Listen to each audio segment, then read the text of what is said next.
जय हिंद दोस्तों, स्वागत करता हूं मैं आप सबका एक बार फिर से आपके अपने चैनल में।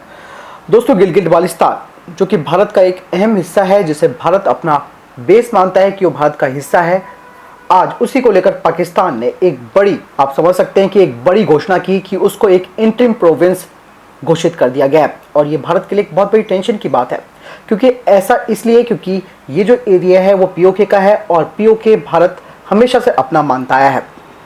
लेकिन जहां पाकिस्तान की आर्थिक हालत इस वक्त बेहद ख़राब है, ऐसे में उसने इसको एक इंटरिम प्रोविंस जो बनाया है गिलगिट बाल्टिस्तान को, वो कहीं ना कहीं चीन के दबाव में आकर बनाया है। साथ ही एक चीज़ और यहाँ पर आपको जानना ज़रूरी है गिलगिट बाल्टिस्तान को लेकर, क्योंकि गिलगिट बाल्टिस्तान में अब चुनाव होने वाले हैं और नवंबर में ये चुनाव होंगे। हालांकि भारत ने इसका विरोध दर्ज करा दिया है, लेकिन क्या गिलगिट बाल्टिस्तान को एक प्रोविंस बनाना भारत के लिए कितनी बड़ी टेंशन दे सकता है, ये बात आपको जाननी बेहद ज़रूरी है। और क्या भारत के पास विकल्प मौजूद है गिलगिट बाल्टिस्तान में इस तरीके की हरकतों को जो पाकिस्तान की तरफ से हो रही है उन्हें रोकने का। हालांकि पाकिस्तान की जो विपक्षी पार्टियां हैं जो कि उसका विरोध कर रही है, उनको मालूम है कि ऐसे करके पाकिस्तान खुद ही अपने पैरों पर कुल्हाड़ी मार रहा है, क्योंकि इससे जो दावा है भारत का, जो केंद्र शासित प्रदेश बनाए भारत ने लद्दाख और जम्मू कश्मीर को, तो ऐसे में भारत का दावा और मजबूत हो जाएगा अगर गिलगिट बाल्टिस्तान को एक प्रोविंस बनाया जाता है। लेकिन दोस्तों, यहाँ पर सबसे बड़ी बात आती है चीन की, क्योंकि चीन बहुत ज़्यादा इंटरेस्ट लेता है गिलगिट बाल्टिस्तान में, क्योंकि उसने पहले से ही ये चीज़ सोच ली थी कि गिलगिट बाल्टिस्तान पाकिस्तान के साथ इसलिए इंपॉर्टेंस रखता है क्योंकि उसका BRI प्रोजेक्ट जो है, जो कि उसके पश्चिमी शिनजियांग प्रांत को सीधे ग्वादर से जोड़ता है गिलगिट बाल्टिस्तान होते हुए, वो उसके लिए इकोनॉमी रूप से काफ़ी महत्वपूर्ण है। और ऐसे में किसी भी तरीके की जो अपॉर्चुनिटी है, यानी कि अवसर है, चीन मिस नहीं करना चाहता। और चीन चाहता है कि भारत और पाकिस्तान के बीच कॉन्फ्लिक्ट बना रहे।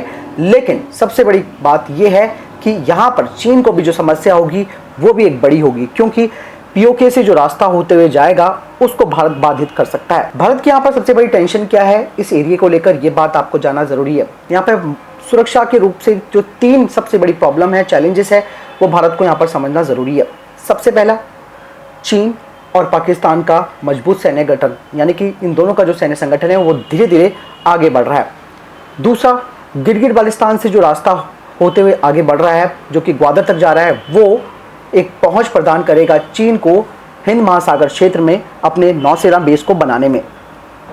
और यही जो कि भारत ने अभी केंद्र शासित जो प्रदेश बनाए हैं, जम्मू कश्मीर को और लद्दाख को, ये जो BRI प्रोजेक्ट है उसके काफ़ी करीब है। जो तीसरी सबसे बड़ी चिंता है वो यही है कि ग्वादर पोर्ट जो है वो सीधा चीन के अंडर में आ जाएगा और वो वहाँ से भारत के खिलाफ नौसेना कार्रवाई कर सकता है। तो अब जो मामला सामने आता है कि हल कैसे निकाला जाए, क्या भारत के पास मजबूत आधार है गिलगिट बाल्टिस्तान को लेकर। लेकिन दोस्तों, यहाँ पे सबसे बड़ी बात आती है, जिस तरीके की सुरक्षा को लेकर चिंताएं भारत की हैं पीओके को लेकर, ठीक उसी तरीके से पाकिस्तान की भी है।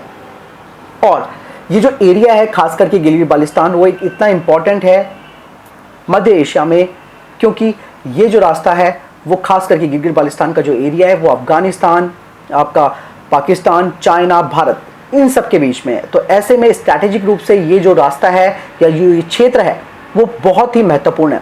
हालांकि भारत सरकार ने ये घोषणा की थी कि हम पीओके को लेकर रहेंगे, लेकिन यहाँ पर भारत का जो आधार है, यानी कि जो बेस है, वो काफ़ी कमज़ोर है, क्योंकि जो गिलगिट बाल्टिस्तान का एरिया है उसको लेकर हमने शुरुआत में ही कोई कड़े कदम नहीं उठाए। जो एक्शन हमें स्टार्टिंग में लेने चाहिए थे, जिस टाइम पर, यानी कि 1947 का वो वक्त था जिस टाइम तक गिलगिट बाल्टिस्तान स्वतंत्र होता था, ना वो भारत के अंडर में था और ना ही वो पाकिस्तान की।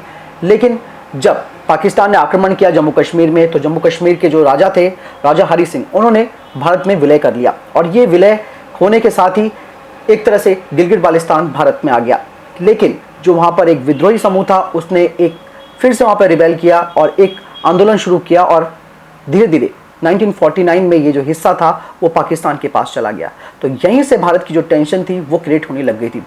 चीन जो कि हमेशा से भविष्य की सोचता है और फ्यूचरिस्टिक उसकी सोच हो चुकी है, उसने इस चीज़ को पहले ही भांप लिया। इसीलिए उसने लाखों करोड़ डॉलर का जो खर्चा है वो BRI प्रोजेक्ट में कर रखा है।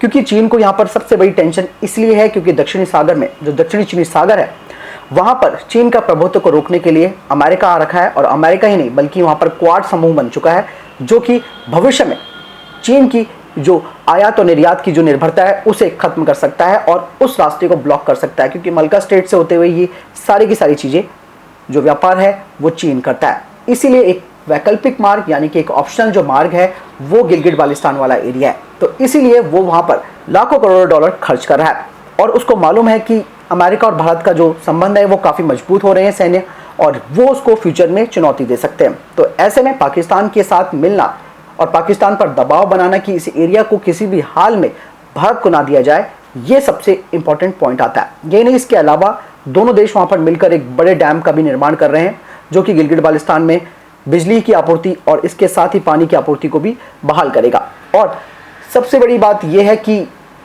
ये जो डैम है उसका भारत ने विरोध किया।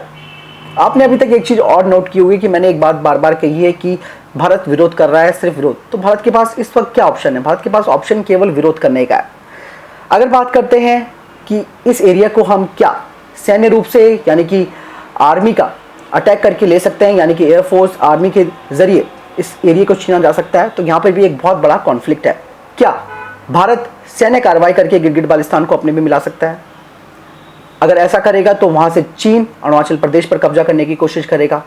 यहाँ से जो पाकिस्तान है वो जम्मू कश्मीर में फिर से बड़ी कार्रवाई करनी शुरू कर देगा। तो यानी कि ये जो तीनों देशों का जो एक आप समझ सकते हैं कि एक आपस में भिड़े हुए हैं एक क्षेत्र को लेकर, एरिया को लेकर, उसका बेस नहीं है, क्योंकि तीनों ही देश परमाणु संपन्न देश हैं। और परमाणु संपन्न का मतलब आप समझ सकते हैं कि डायरेक्टली कोई वॉर ऐसा नहीं खेल सकते जिसमें कि तीनों देश उलझ जाएं और एक कोई भयानक स्थिति सामने आए। तो यानी कि सैन्य कार्रवाई का तो कोई मतलब नहीं बनता है। ये आप समझ सकते हैं कि तथ्यहीन है और इनका कोई बेस नहीं है। दोस्तों, यहाँ पे एक बात और जानना आपको बेहद ज़रूरी है। गिलगिट बाल्टिस्तान जो कि अपने आप में एक प्राकृतिक सुंदरता का भी एक गढ़ माना जाता है और हिमालय की सबसे ऊंची जगहों में वो जगह आती है, और ऐसे में प्राकृतिक संरक्षण होना भी बेहद ज़रूरी है। लेकिन जो स्थिति है वो बहुत ही तनावपूर्ण है और ये एरिया काफ़ी सुंदर एरिया माना जाता है। प्राकृतिक रूप से बहुत ही यहाँ पर आप समझ सकते हैं कि नेचुरल ब्यूटीज़ यहाँ पर आपको देखने को मिलेंगी। प्राकृतिक झरने, प्राकृतिक स्रोत यहाँ पर बहुत हैं, और ऐसे में ये एक तरह से आप समझ सकते हैं कि बहुत ही अच्छा ऑप्शन होता भारत के पास। अगर भारत के पास गिलगिट बाल्टिस्तान होता तो ये टूरिस्ट प्लेस के रूप में भी बहुत अच्छी तरीके से उभर सकता था। हालांकि पाकिस्तान ने यहाँ पर किसी तरीके का कोई डेवलपमेंट नहीं किया है, किसी भी तरीके की कोई विकास की योजनाएं नहीं चली, इसीलिए वहाँ की सरकार के खिलाफ विरोध होता रहता है। वहाँ पे बेसिक चीज़ों की कमी है, कई सारी चीज़ें जो हैं जो आम लोगों की ज़रूरतें होनी चाहिए वो वहाँ पर नहीं मिल पाती है। तो यही सबसे बड़ी समस्या वहाँ के लोगों के साथ भी हो रखी है कि वो इस वक्त अधर में फंसे हुए हैं। वो चाहते हैं ये है कि वो भारत के साथ ही विलय करें। लेकिन दोस्तों, ये सब चीज़ें एक तरफ है, जो मेन इशू है वो ये है कि काफ़ी टिपिकल सिचुएशन यहाँ पर हो चुकी है, क्योंकि लद्दाख में आप समझ सकते हैं कि चाइना आकर बैठ गया है। इसके अलावा पाकिस्तान आए दिन जम्मू कश्मीर में सीज फायर का उल्लंघन करता, आतंकी जो हैं उनको वहाँ पर डिप्लॉय करता है, वहाँ पर हथियार पहुँचाता है। ये स्थिति जो है वो काफ़ी डरावनी भी है, और इसको देखते हुए गिलगिट बाल्टिस्तान का भविष्य भी हम कुछ नहीं कह सकते। पाकिस्तान को सबसे बड़ी टेंशन क्या है, ये बात जाननी भी आपको ज़रूरी है दोस्तों, क्योंकि भारत ने जो LAC पर खास करके जो लद्दाख का एरिया है वहाँ पर अपनी स्थिति को मजबूत किया है। किस तरीके से? वहाँ पर मजबूत इंफ्रास्ट्रक्चर रोड को बनाकर, और ऐसे में उसको ये डर लग रहा है कि कहीं लद्दाख के बहाने भारत अपना सैन्य बेस मजबूत कर रहा है और गिलगिट बाल्टिस्तान पर वो अटैक ना कर ले। ये इसकी सबसे बड़ी टेंशन है।